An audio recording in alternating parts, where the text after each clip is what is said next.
First, I want to discuss if it's okay with you, like if we really go fully into exploration of the soul of OKTAAF.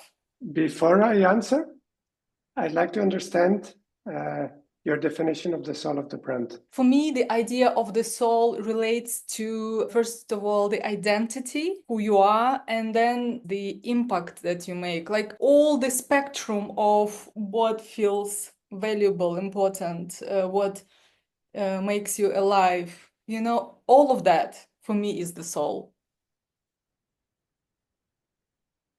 Oh, you don't, Karel, you don't have to answer right now. What is the soul? No. I'm thinking.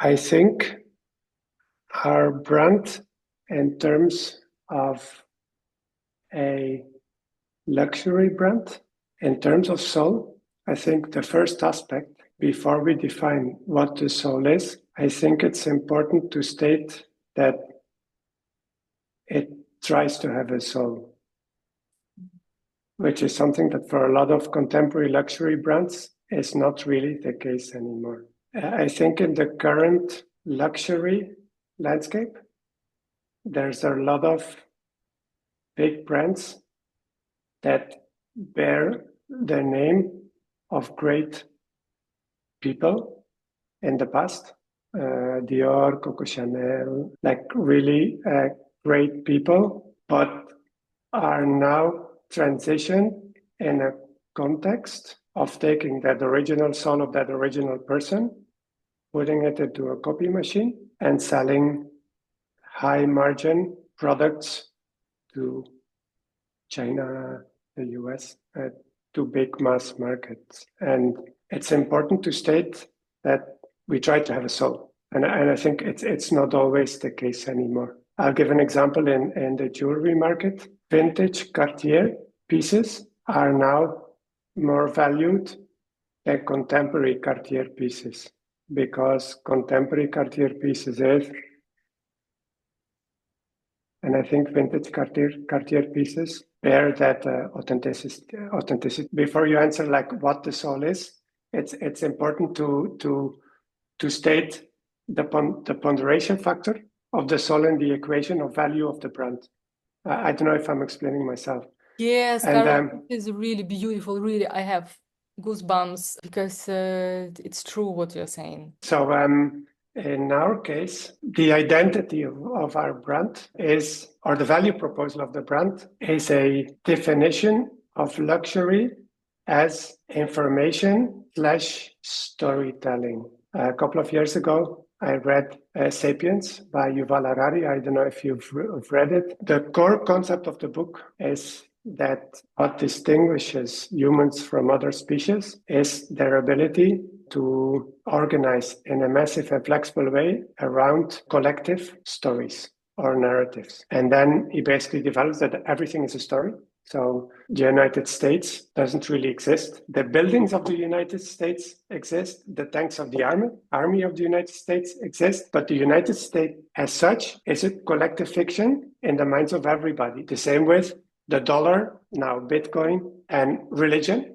is a collective narrative. In that aspect, we more and more live in an age of information. So like all the big tech tycoons are all related to information. Mark Zuckerberg is about information. Jensen Huang from NVIDIA makes chips, which are basically factories of information, whereas the big tycoons of the early 20th century and late 19th century, like, I don't know, Rockefeller, John Ford, they were tycoons in physical goods. Modern day tycoons are tycoons in information. And as we have our physical needs pretty much covered, now value is more and more transitioning to information. Status and identity are also transitioning more and more to information. A modern millionaire or billionaire is rather defined by their story and what they have. And in that sense,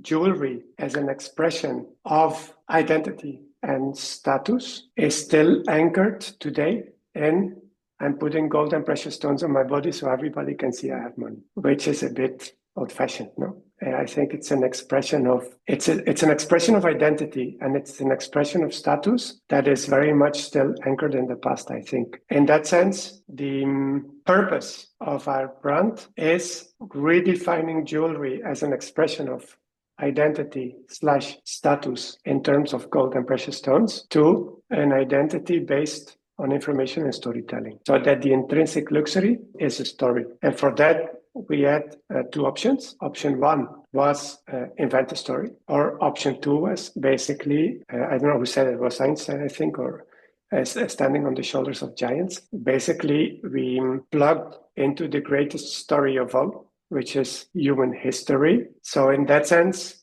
our brand pretends to, when we define the value of jewelry as an expression of status and identity, pretends to shift that from gold and precious stones to storytelling using the human history, and within human history, specifically the constant values that over the centuries have not changed. So if you start reading about history, you'll see that in the end, technologically, as a species, we evolve, but as humans, we do not so much evolve, or at least not as fast. I think if we were now to have the same conversation with Aristoteles as an ancient Greek, or Virgil as an ancient Roman, I think on a human level, we could pretty much connect. Obviously, on a technological level, we would be managing concepts that for them are like very much mind-blowing. But if you read the works of these people, and if you read about them, what they're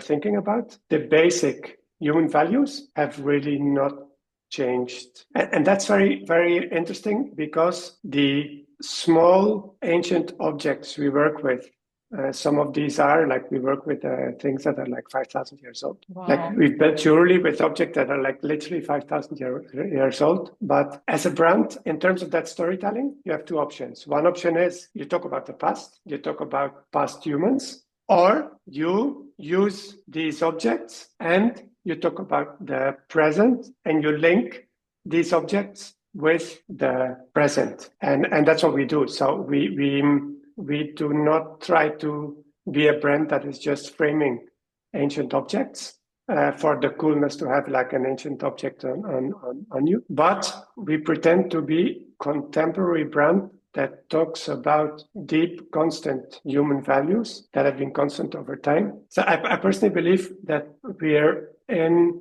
a time of profound social change since the rise of the internet. And I think the next 30, 40 years, like there's a number of changes coming our way that are going to be very, very profound. To drop some of these, like obviously artificial intelligence, biological enhancement, which almost by definition can't be available for everybody. Connecting into our brains, going to space, like there's a number of things that are going to happen in the next 10 to 50 years that will bring profound change. And I think in that context, it is very relevant to remember who we are and to anchor ourselves into what makes us human from a long time ago. No? So going back to the soul of the brand and the identity of the brand, we are, first of all, about authenticity. Our raw materials are ancient objects that can't be made anymore. So they are authentic, they're unique, they're authentic, they're rare, but more than the objects, they bring us stories. No? So it's authenticity, and then trying to establish value in a less superficial sense than gold and diamonds, and in a deeper sense, which is basically identity is now a story. I think easily 500 years ago, identity was probably what you had, which is still represented by gold and diamonds. And I think now identity is your story. You know? Jewelry as an expression of status and identity, we bring people stories to define their identity as stories, no? With the coolness of having something on your body that is like 5,000 years old, which I personally believe is very cool. The soul of our brand, so the name OKTAAF. When Yeah, I I wanted to ask what it means. so it's I might start to cry now. So my OKTAAF is the name of my grandfather. He was born in 1902. He was 14 years old when the First World War started, and 38 when the Second World War started. And like, I'm from Belgium, and both the First and the Second World War were like really heavy in where I lived. So my grandfather was very poor. He didn't know how to read. He basically had a little farm with a cow and 2 pigs, and they had no running water. Like, my father was raised in Western Europe in a house with no running water, which I remember. And basically, there was no social mobility because there were people that basically literally working the earth. But then the only thing they could do is send their kids to school. And then my father was a very smart and hardworking, or is a very smart and was very hardworking. He's retired now. And then I'm like 3rd generation. So in Belgium, we have 3 names typically. So it's your first name, and then second and a third name, which is basically your godparents. And that's normally your grandparents. So my name is Karel OKTAAF. It's my second name. And then my son was, when I invented the brand, he was in the belly. And his name is Rick OKTAAF.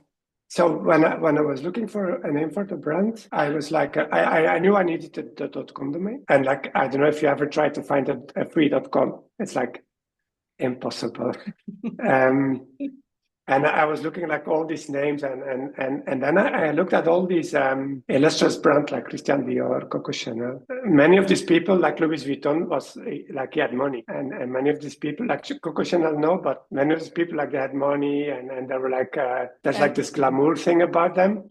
Yeah. But I think now it's not about the money you received from your parents. It's like your own contribution to the world. No, what are you doing now? No, from scratch. So in that case, I thought, why don't I just take, instead of Dior, the name of my grandfather, basically Christian Dior was probably the same age. He was in Paris. He was surrounded by luxury, but my grandfather was basically with his hands in the earth and didn't even know how to read. I thought, look, I'm basically here because of his hard work, and I don't have to be ashamed of it. I have to be proud of it. You know, it's all this luxury. Like, no, this guy was a prince. I think nowadays it's not a valued attribute anymore. You can be cool and be a prince. I'm not telling that, but you're not valued because you're a prince, I think. So that's why I took those names, and it's also my second name and my son's second name. So it's like a connection of the past and the future of my son and my grandfather. I always get emotional about that, you know. It's and I think that's it's really beautiful, because it's a connection with the past and the future, which is mine personal, but also represents the brand, because it's basically a connection of our human past and our human origins and the future. No? So that's the that's sort of the brand. That's beautiful. Yeah. I always like I always cry when I tell that story, and it's and actually I think it's the answer to your question. Mm-hmm. I think if you would have an interview with Bernard Arnault, mm-hmm. you would not see him cry. Mm-hmm. Yeah.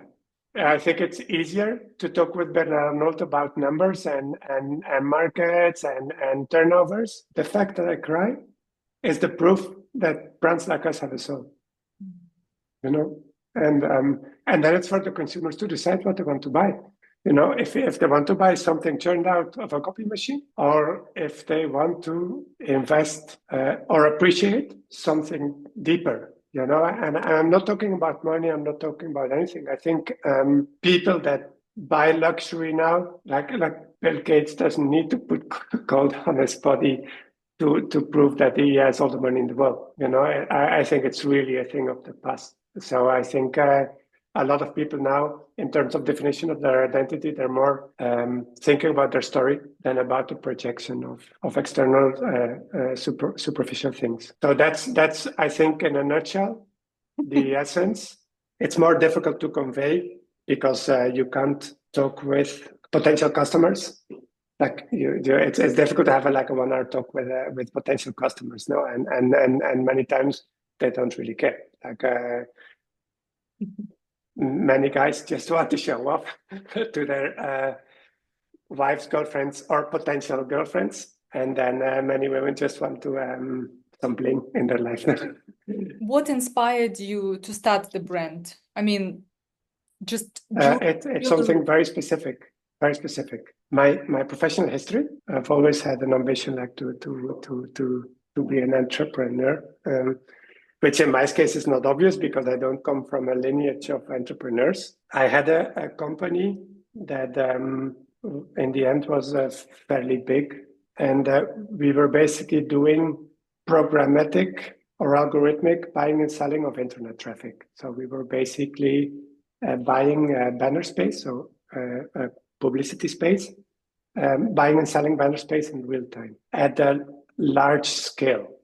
So to give you an idea, when I sold the company, doing clicks on banners published by us, we managed the traffic of 300 million clicks a day, which is the equivalent of 3 to 4 billion banner impressions a day. So basically half of the world's population saw one of our banners every day, and 4% of all people of the world clicked on a banner of us every day. Wow.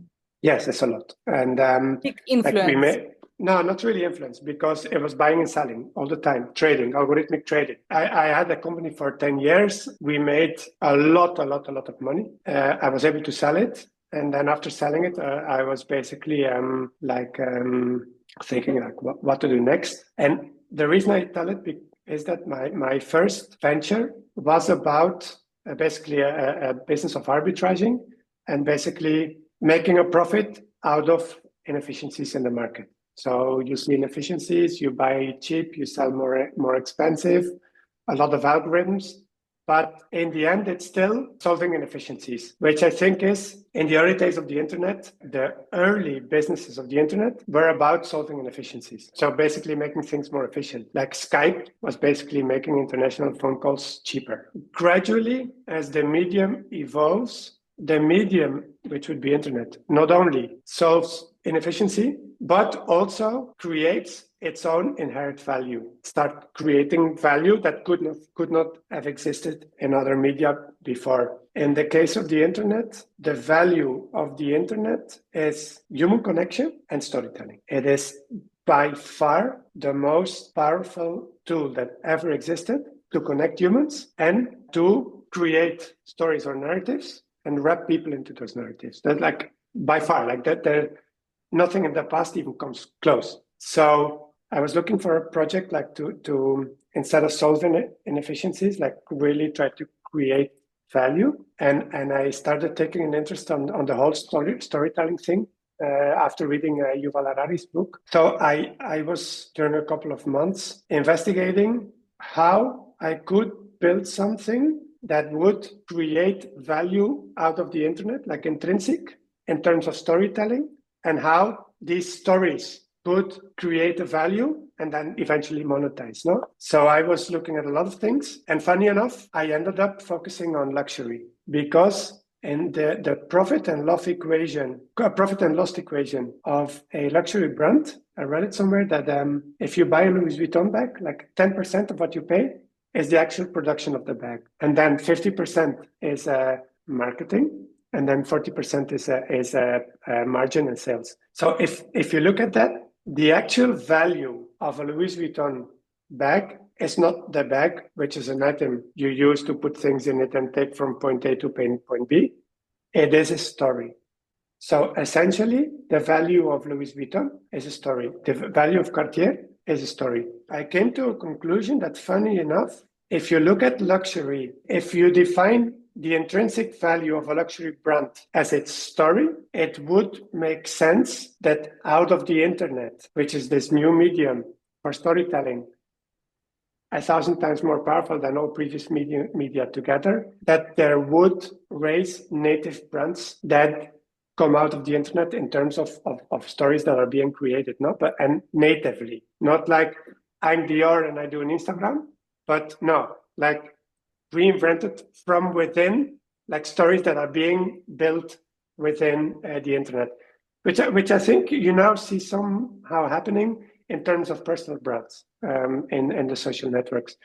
So I started focusing on luxury because I think like if the value of the business Louis Vuitton is the brand, which is a story, value building in that sector is basically about building stories and using the internet to build stories, which is like intrinsic and essential value creation, not like what I did before, which was basically algorithmic solving of inefficiencies. No, in that sense, I started focusing on luxury, and then when I was I own a solo company, I bought an old house and I built it again, and I was looking for stuff in the pandemic. We were confined, and I was just moved into my house and I was looking for stuff like to put in my house. And I really love history and antiquities. And I was on the site of an antiquities dealer to buy some stuff like Roman stuff for my house. And I saw a bronze bracelet from the 2nd century, like a snake, really cool, for it was like 160 euros. I was like, what the fuck? Like what? Like this is 2,000 years old, like it's a jewelry, 2,000 years old, authentic, 160 years.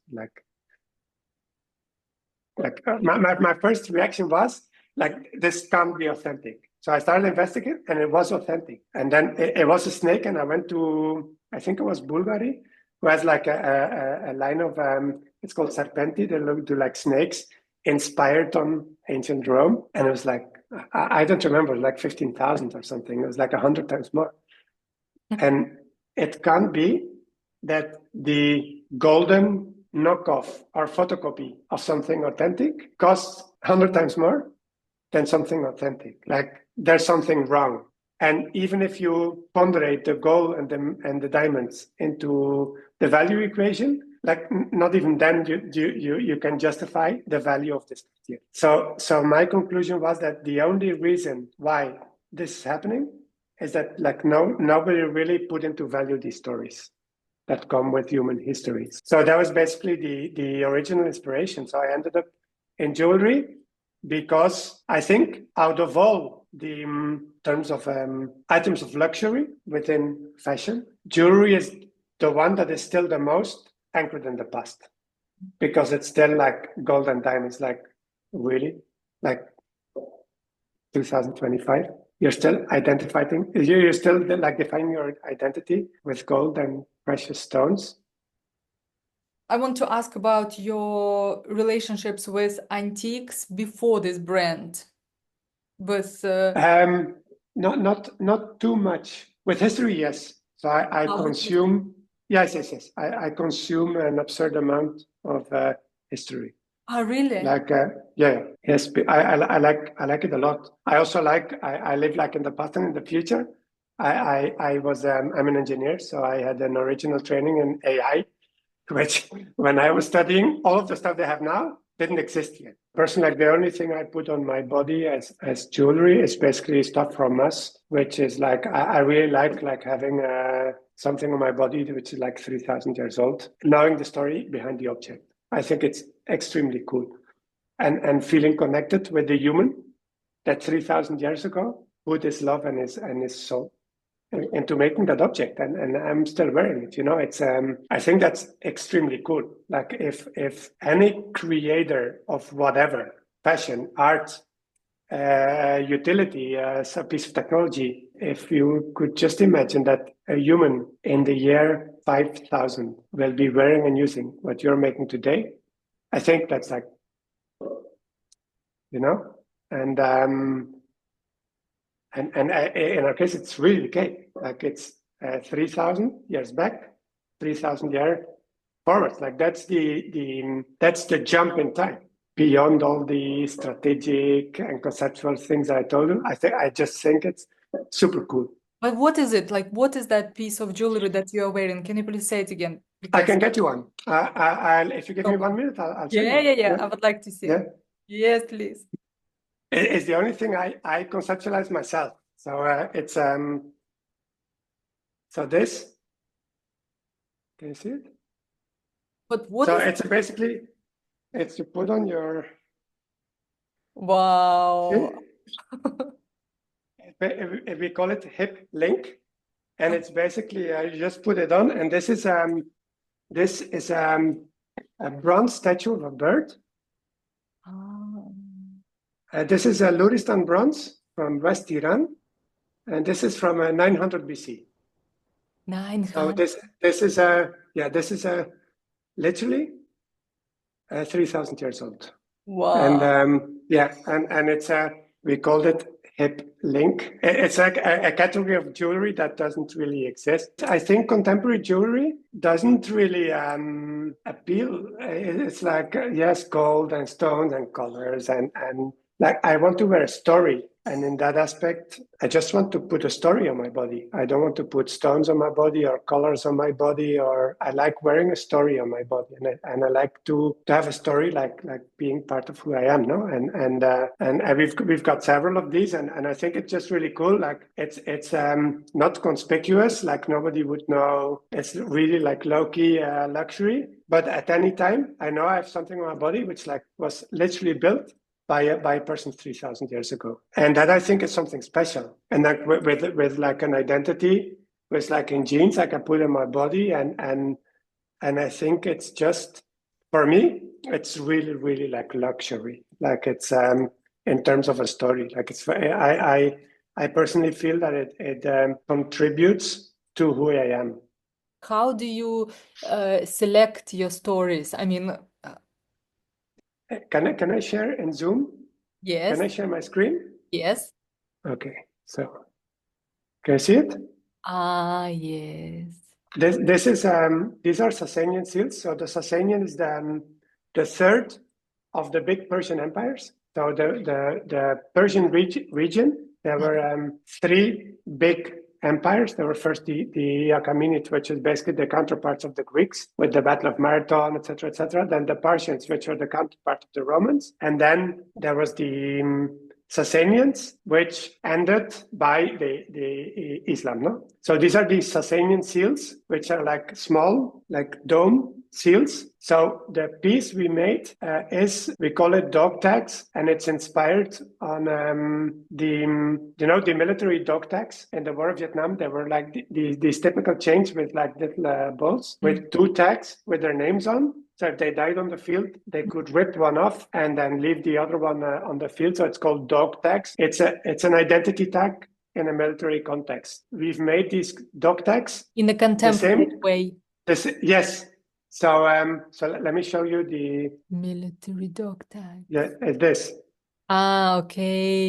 You know, this is the soldiers use it. They wear it on the battlefield. We did the same. So it's basically the tag is now the original seal plus the print of that seal as a dog tag. Okay. So and then it's basically so you wear it as a dog tag, as a chain, and you are wearing the original Sasanian seal, which is from around 2nd to 7th century, 1700 years old, and then the print and with a style which is like a contemporary military style. What is the oldest piece that you have? Instead of the oldest, I'm gonna show you first the most special. Yes, the most special. Okay. So now I'm gonna cry again. So this is when this is like less than a centimeter. It's a Roman intaglio of a seal ring. So they used rings for seals, the Romans. Originally, these were made in hard stones, but then in the 2nd century, they discovered glass and they started mass producing them. So basically with heating sand, they produced them in molds. So these seal rings became massified to the middle classes because suddenly they produced them on a mass scale. So this is a glass piece of a sealed ring with a 3D, and it's the picture of a baby. So it's basically a 3D baby. It's the god Cupid. So you can see the face of the baby in the picture, So what we did conceptually is the first thing we did was this is like quite vulnerable. So we did a 3D scan of the piece because it's like if a contemporary glass is brittle, I don't want to tell you about like glass made from 2000 years ago. So you have to be very protective about it. The first thing we did is we did 3D scan of the piece, and this is the 3D scan. So you can clearly see the face of the baby from this piece. Wow. And funny enough, and like this is like super heavy. The same week, so the mother of my kid was pregnant, and the exact same week we did the first 3D scan. And this is the 3D scan of my son in the uterus. True story. Same week. Wow. Yeah. So Wow. yeah, I cry again. Yeah. So you have basically. What a I don't know, serendipity coincidence, like. Yes, it's incredible. Crazy. And so this happened literally in the same week. So you have the expression, the graphical expression of the love of a mom and of a baby, of a print of a piece of glass 2000 years ago, and the 3D echography of today. And you put them next to another, and then I go back to the same story. Like human values are the same. Like the love of a mother for a baby is the exact same 10,000 years ago in Mesopotamia and today. Exactly the same. And even the graphical expression is very similar. So what we did is we had to protect the piece. We wanted to spin a story about the love of a mother, which is basically the mom. This amulet is Cupid, or Eros. The mom of Eros was Venus, the goddess of love. So we basically called it a Venus womb. So we made the ring as a womb. So it's basically a locket ring that on the outside has the 3D print of the baby. And then you open it, and there's the original pieces inside, and it's open on the backside, so you can hold it against the light. And if you hold it against the light, as it's a glass, you suddenly, like, the baby comes to life in the light. Like, the experience of doing that is incredible. Wow. Yeah. And so this is basically the kind of storytelling we do. This is a story about human love, or motherly love. And once again, it's a story of yesterday. It's a story of today. You know, it hasn't really changed, and that's what I mean with these constant human values. Karel, I want to understand this piece. Is it only one piece? Yeah, only one. Yeah, of course. Yeah.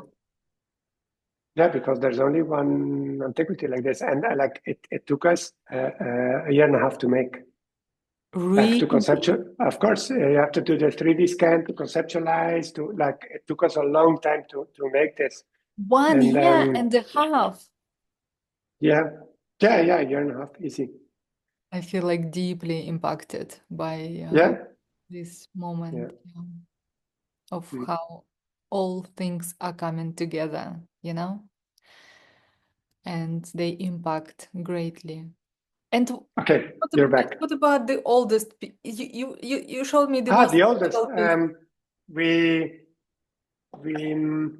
What we've done, the oldest was with Mesopotamian stem seals. These are from 5000 BC. And then the oldest antiquity we have are Mesopotamian butterfly beads, which are amazing. We haven't done anything with them yet, but we bought a set, and these are from, I think, 8000 BC, like 10,000 years old. And you see them, it's amazing. Like in green jade, it's they cost a fortune.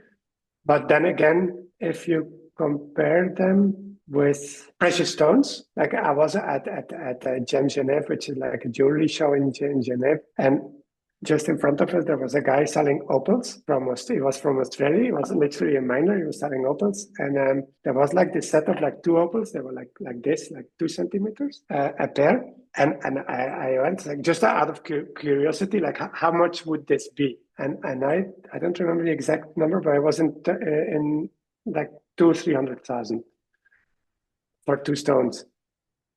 And I was like, wow. And like the most expensive antiquity we bought was like 2,000. But for that, you have like something museum quality, super, super premium material with a history that blows your mind, 9,000 years old. And it's 100 times less. You know, it's like the value of that object, or the potential value, if you can put into value the storytelling, is so much more. You know, and there's a discrepancy there, which is huge, I think. And it's going to be bigger and bigger and bigger. The more identity consolidates as a story in terms of, instead of what you have. No, like I've got gold and I've got, I don't know. It's, I think the ages of having gold teeth just to feel important, it's not really today or tomorrow anymore. No, it's that was like 50 years ago, and even then. Since those stories, they're priceless. Yeah, exactly. That's a good thing. Yes, that's But how do you even approach the whole idea of I don't know. We're still figuring it out. The value is defined by the buyer and the perception in the market. So that's something as a brand, that's basically our homework, no? To start spinning stories to really put that value into value, which is not an easy task. But the good thing is we don't have to invent anything. Like the value is already there. So we don't have to invent. We have to transmit, which is very different. This is your biggest challenge in the project, or? Business-wise, yes. Yeah. Do you have clients? Because, for example, yes, we do have we do have clients. I mean, of course you have clients. I mean, do you have We clients? do have clients, but it's more challenging than I thought. Okay. To bring the message to the market, because I think the market is still superficial, no, and also to build a luxury brand, I think you need a big budget. A couple of years ago, we met some journalists out of the jewellery world, and like they start talking about what they do with the big brands. Like these big brands, they throw huge money at them, but like, and to the clients as well, like things. To give an idea, like there was an event a couple of years ago in Madrid. I think it was Cartier. I'm not sure. I think it was Cartier.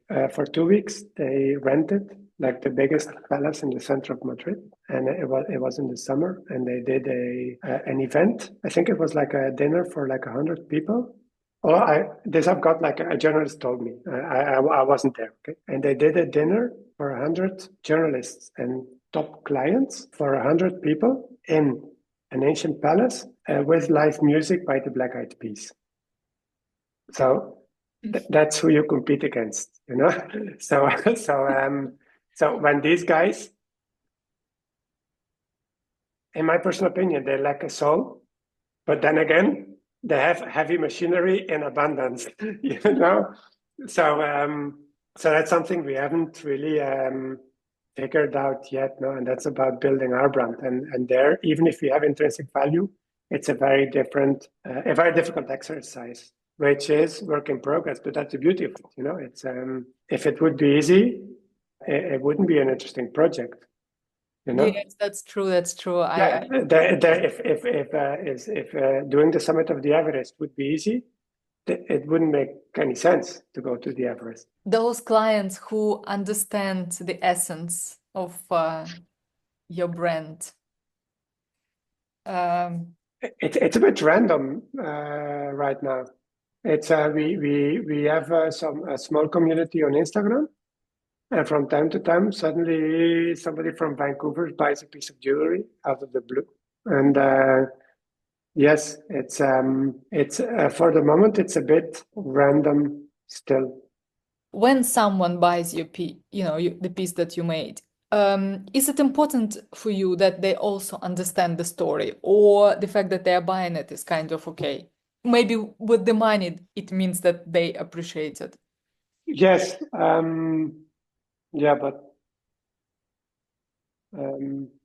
like this specific piece of the baby, I told you, like even if somebody comes and they would pay me 50,000 for it, I would sell it, but I would cry. For sure, because it's like a very special piece. My son was born, the whole history. It's like, so it's very deep and very personal. I would give it to the world, but I would cry, like physically cry. And in that sense, I'm lucky enough to have made money on the internet, so that of course we all need money, but it's neither an immediate need or primary need. So it's not immediate and it's secondary. So I think in terms of brand building, I think it's more important to build love for the brand than to build appreciation in terms of money. I think if that would be the case, there would be another copy machine for China, no? And that's it. I have a huge respect for China. I travel a lot for China. I'm just using it as an example, okay? Yeah, it's secondary. For me, it's I'm not a very in terms of like a personal brand. I'm now going to start a personal brand because I've got other projects as well. But that's something that doesn't come natural to me. I'm not one to wiggle my ass on Instagram, and I probably have to do it, like in a metaphorical sense. But I think it's something we need to do, like tell the story ourselves, because it adds a lot of value and authenticity to the brand and to the product as well eventually. Absolutely. Absolutely. Yeah. You know that piece with the baby, right? Which is the most special. So what would be the ideal setting for you to sell this piece? So, somebody that has a very strong, feels a very strong motherly love. I want to have a piece to express this as an identity. What is luxury? I think many people interpret luxury as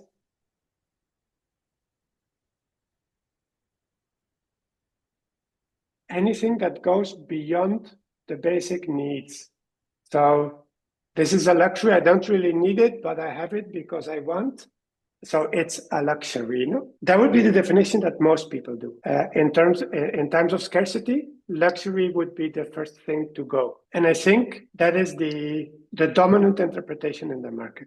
I think many people wear luxury in sense of, look, I don't really need it, but I can afford it, and I want this, and I project this abundance. It's many times interpreted as an expression of not needed abundance. I would like to interpret luxury in the same way, but different in the terms of if you have the basic things, food, clothing, a roof over your head, like the really basic stuff. What's above that is where really your identity and your essence is defined, because the definition of who you are is what you construct around the very basic things.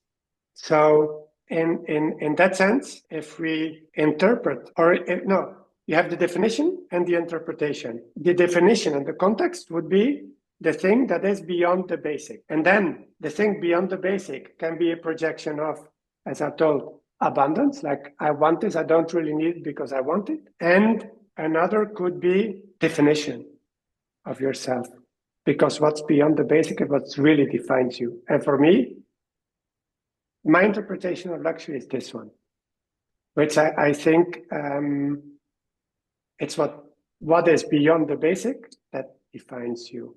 Beautiful. Mm. Mm. Thank you so much. Yeah.